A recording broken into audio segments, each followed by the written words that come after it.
হয় শুধু bus stand থাকবে, নয়তো বিশ্ববিদ্যালয় শুধু থাকবে।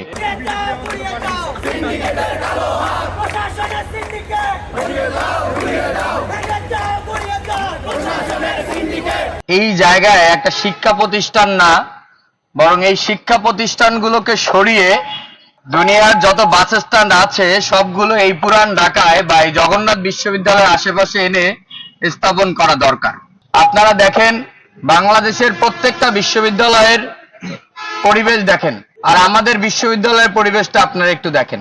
আমরা যখন গেট থেকে বের হব অথবা বিশ্ববিদ্যালয়ের মধ্যে ঢুকবো, তখন আমাদেরকে ভাবতে হয় যে আমি কি জীবনটা নিয়ে বিশ্ববিদ্যালয়ে যেতে পারবো, অথবা আমি কি জীবনটা নিয়ে বিশ্ববিদ্যালয় থেকে বের হতে পারবো কিনা। হয় শুধু বাস স্ট্যান্ড থাকবে, নয়তো বিশ্ববিদ্যালয় শুধু থাকবে।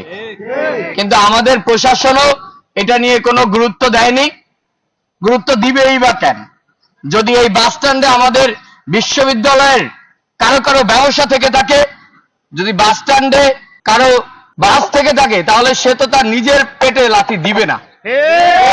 আমাদের জীবন চলে যাবে, তাতে তার সমস্যা কি? তার ব্যবসা তো আগে দরকার। তো এই জন্যই আমাদের প্রশাসন আমাদের এতদিনের যে দাবি, এই দাবিটা তারা এখনো পূরণ করতে পারেনি।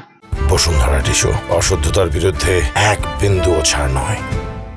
আপনারা একটা জিনিস জেনে অবাক হবেন যে এই যে বাসগুলো এইদিকে ঢুকে, এই বাসগুলোর কিন্তু রোড পারমিট এইদিকে নেই।